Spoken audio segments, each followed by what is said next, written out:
Hello, everyone. Welcome back to Global Sassitude. So, today we are going to have a really special topic because this is a very special month for the three of us. The three of us have something in common. We are mothers.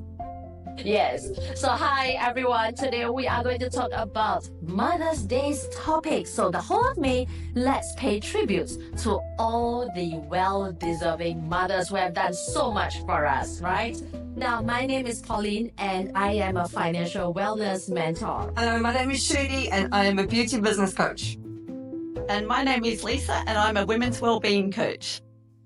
So you can see the three of us, we specialize in different fields, from financial to beauty to mindfulness. So today we are going to share with all the mothers how women as mother can have it all, right? So let's start off. I think first of all, today we're going to talk about challenges. Yeah, mothers. We have a lot of challenges, yeah. But before we do that, I think maybe we need to do a little bit introduction of as mothers. Maybe I can ask Lisa. Lisa, if you don't mind me, how many children do you have and how old are they? Well, I have 3 children, 3, but I'm actually lucky because I've got a son-in-law and a daughter-in-law. My children, I've got Harrison, he's 30, Lachlan is 29, Pauline is 27, and I have little Violet. I've got a granddaughter. She's just over 1 year old. Wow, you're already a grandma. Yeah, I'm a grandma. Wow, great. It's cute. She's so sassy. You should see the photos. She's gorgeous. One of these days we will actually need to show regarding your daughter. Violet, is her name Violet? Yeah, it's Violet. And then I've got Violet. And then I've got my son-in-law married to my daughter, and then I've got my daughter-in-law. So I've got Andy and Madison. So I've nearly got the Brady Bunch, but not quite. Ah, yes. So I've got 2 boys, thank goodness, because I think if I had a girl when she had my attitude, I would be out the door. No, I'm joking. Lovely boys. 10 years old, 8 years old, and oh my gosh, I've been blessed because I think I learned through my boys how to really, really love. So I'm so blessed to have the 2. Yes, so for me, I'm a mother of 2. I have a 25-year-old daughter. Her name is Phoebe, and 22-year-old boy. His name is Keenan. So I have like the girl and the boy, and yes, they are really, really different. So today, being a mother, and the 3 of us, we have also another thing in common, which is we have our own career, our own businesses as well. So we are not just a stay-home mom. But nothing wrong with being a stay-home mom. We really salute all the stay-home moms as well. So regardless whether you're a stay-home mom or you're a career woman holding full-time job, full-time business, yet still need to take care of the family, of your kids, we need to understand the challenges that we face. So let's roll out. The first question is, what is the biggest challenge that you see working mothers face today? So Lisa and Shirley, who wants to take this on first? I'll go first. All right, sure. I found the biggest challenge. I had 3 children within 3 years. So as they grew up, they just suddenly kept changing, but they wanted to follow the other, and the challenge of, okay, we're going to school and now we want to do sport. And it was just one thing after another, and trying to juggle a career, trying to juggle how the children grow so rapidly. Yes. And then trying to find time for yourself and your own well-being. That's a biggie as well. Yes. You mean you have 3 consecutive years? 3 within 3. The boys were 11 months apart, and then my daughter came nearly 2 years behind. So it was just like, it was big. Yes, it is. So how old were you during that period, that time? Like in your 20s or 30s? In my 20s, I was actually, my first one came when I was 27. So, and it was just like bang, bang, bang, but they were gorgeous. Yes. 3 little musketeers. Yeah. 3 little musketeers they were. But the challenge is like growing quickly with them as they change and being prepared for the next stage. Yeah. But All right. absolutely love it. Now I look forward to watching the grandchildren do the same. Yes. Yeah. So how about you, Shirley? What do you think are the biggest challenges so far? Lisa, she's saying like is the me time really growing together with them as they grow. Time really passed fast. I believe for her, she didn't even probably have the time to think about herself, like one after another needing the attention. So how about you, Shirley? Yours is quite a little bit age apart, although it's 2 boys. Well, That's another challenge. 2 years apart. I think the major challenge for me, Pauline, is guilt and feeling so guilty, because they're so small and I want to spend so much time with them. The thing is, when you are an entrepreneur, you have to invest so much time in your business. One of the reasons why I started my business was actually to be, a stay-home mom. Right. But I quickly realized very early on that I have to make sacrifices, and unfortunately, some of those sacrifices was not spending enough time with my boys. So guilt. It's been a bit of a roller coaster, and trying to just the circumstances of being an entrepreneur, but also being a mommy. Yes, this is where I think the biggest challenge that I have as an entrepreneur, I run a listed company. So I had a startup similar to Shirley, and that was in 2010. So I was the third shareholders in the company, and we grew from a 3-person team in 14 years' time to 200 team members. And we listed IPO two companies, bring them to listing status. And I run 5 different offices in Singapore, Malaysia, Shanghai, Taipei, and Thailand. And my programs run in 29 different cities. I've been flying all over. And at the point of time, my kids were only like 10 years old and 8 years old when I started the business. So I can attest and feel how Shirley felt. In terms of the time, I think the biggest challenge that we have as working mothers or mothers who are entrepreneurs is this. Time is never enough, right? And it's always like 24 hours, and we wish we have 48 hours a day, right? If you are a single woman, or probably you're a man and you are just taking care of your career, you would be thinking, yeah, how did this woman do it with taking care of children and themselves and their husbands? We are also having aged parents and also our career as well. So we have to juggle everything. So that is the biggest challenge. So this is where, because we talk about Mother's Day, so I want to put the focus back into mothers. So with this huge challenge, like taking care of so many things, juggling so much stuff, how do you take care of yourself? Yeah. What are the challenges that you're facing taking care of yourself? I think I want to give the credit to mothers, and I want to make sure that mothers today is our sense, our focus. Yeah. Okay, maybe you want to share a little bit. Yeah. So the thing is, I never did know the answer because it was a constant struggle for me. Trying to juggle this and it didn't work out. I eventually get burnout and overwhelmed, and my business was doing amazing, but my relationship at home with my kids weren't the great. Even with my husband, and I realized that, yeah, my business is doing great, but I'm not doing great. At the end of the day, I had to make a choice. So one of my coaches, and she actually works for Brendan Bouchard. I love coaching. So Mahara Wakeman. She said, what if you do it the opposite way? What if you first take care of you and of your boys and focus on the business? And I said, but I don't know. I don't know how. The business needs so much attention. And she said, no, you don't have to spend a lot of time. Take 5 minutes a day and go and sit with them, play with them, cuddle them, build that relationship. I promise you, everything shifted for me when I really, really just started acknowledging what I've got, being grateful for them, spending 5 minutes a day just with what I really love. I've always asked for them. Now I've got them, but I'm not, spending time with them. So yeah. 5 minutes. It is basically, it comes down to the 5-second rule from Mel Robbins. When I read her book, I thought, oh my gosh, this makes sense. Spending 5 minutes a day just to interact with your child, give him cuddles. I didn't know what that would mean for me, but it meant the world. Okay, so how about taking care of yourself? What do? You are okay. So by cuddling them, that action is about taking care of yourself. That's how you felt. Definitely. I think when realized how much I needed their love, because I didn't. I never realized that the more I want to give, or the more that I want to be able to provide and be the best version of myself, I needed to allow to be loved. And my kids taught me that. But when I really started spending time with them and really started involving me with how they think, what it is that they want to do and how they want to do it. Because I've been the boss at my workplace, but also at home. And I stopped being the boss. I stopped. And now it's a safe space for all of us. Yeah. Right. So how about Lisa? So how do you take care of yourself with your 3 kids like so? who was so young at the point of time, especially. At the time when they were young, so now it's a bit different. They're taking care of themselves. Yeah. I remember when they were very little, the only thing that I took care of myself with was a cup of tea. If I got a cup of tea, Australia's got a magazine, Country Style, and they still have it. If I got a cup of tea in Country Style, that was me looking after myself. But what I did, which a lot of people don't realise, I actually saw opportunities in things in front of me to take care of myself, as in, instead of having your chores as your chores, I would turn my chores into exercise. And as the kids grew older and they got like job rosters and things like that, I would never put on the job roster what I like to do. Say from a mindfulness kind of space, I love to water the yard.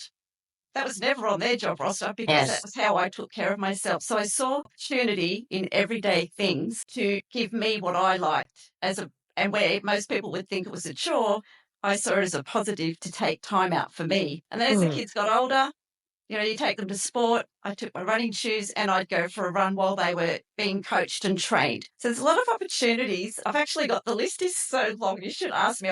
Having kids so close. Yes. I was a master at it. So yeah, we will have an episode on that. Just to ask and interview Lisa, how do you manage children like 3 who are young and grow up together? I managed to look after myself. Sometimes it was hard, but you had to be dedicated. I had to be dedicated. I worked full time. Plus I also had my business. I was a marriage celebrant for 15 years while they were children.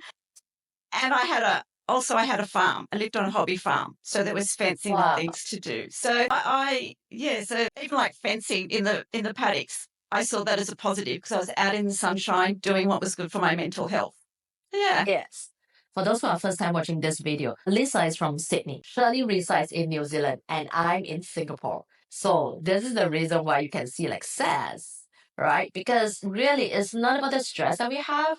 It's so global right now that women, even no matter where you are residing, whether it is in Australia, in New Zealand, in Singapore, in Asia, in the United States, I think women face the same issue right now where we have to juggle so many things. And yet, very importantly, we still have to take care of ourselves.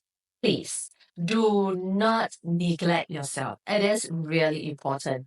It's just like when we are in the airplane. If you realize when there's any lack of oxygen and you see the mask coming down, what would they say? They will say, please put on your mask on yourself before you put it on your child. So this thing, like what Shirley had mentioned, and I totally agree in my case, how I actually take care of myself in the midst of running 2 listed companies, running around in different countries. Sometimes I really appreciate the time that I'm out traveling on my own on business trips. And that's where I take care of myself.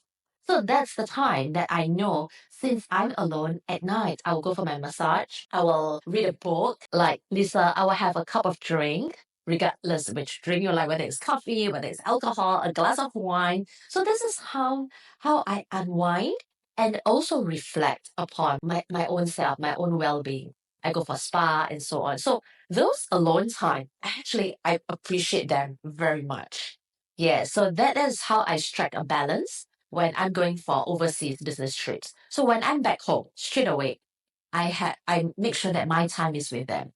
Yeah, so that's how I actually balance myself out. Yes. This is actually so interesting that you're mentioning, because now I can go for massages and I can go and have a glass of wine with my friends. But in the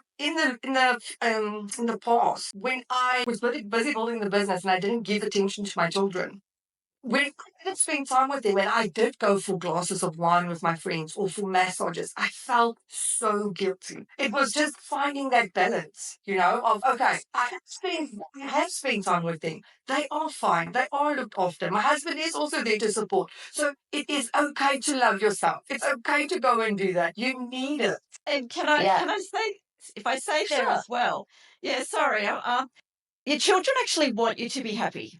Like even Yes. when they're really little, they come up and they go, "Oh, Mum, why are you sad?" They want you to be happy. And having older children now, when I speak to them about like them growing up, that's what all they wanted. And even now, when I went through my divorce, all they want, even as adults, they just want me to be happy. And little children, you shouldn't feel selfish about taking time for yourself because your No. children want you to be happy, even though they don't realize it. Precisely. They know it. They do. Yeah. So I know some parents or some mothers have this issue, especially when the kids were young. Because this is what I face when the kids were young, when I'm going to work or I'm going out with my friends, right? So especially my young boy, because he's the younger one. He's like, Mommy, don't go. You don't love me anymore. No, they'll start to cry and they'll start to say all sorts of stuff to make you feel guilty, you know? It's like, you don't want me anymore. All the crying. And then you're like, I think I should not be going. Why am I like So dumb. dumping him at home and going to enjoy on my own? No, I think stop feeling that kind of guilt because he would ultimately understand that a loving mommy, right, a mom who loves herself would be able to love her more. So if there's this kind of situation, maybe I believe Shirley and Lisa, you have faced this before. How would you handle this kind of situation? Yeah, balancing. Yeah. So recently, it just happened to me. So, Pauline, this is when I met you. So I had to fly to Singapore for the boot camp. And very first time that I've gone away from my kids internationally. So I would normally travel locally, but not internationally, and be away for a week or so. Um, it was the first time I had to do this, and I remember my youngest son. Oh my gosh, he cried, and he said the same thing. He said, "Like, are you leaving us forever?" I'm not. I'll be back.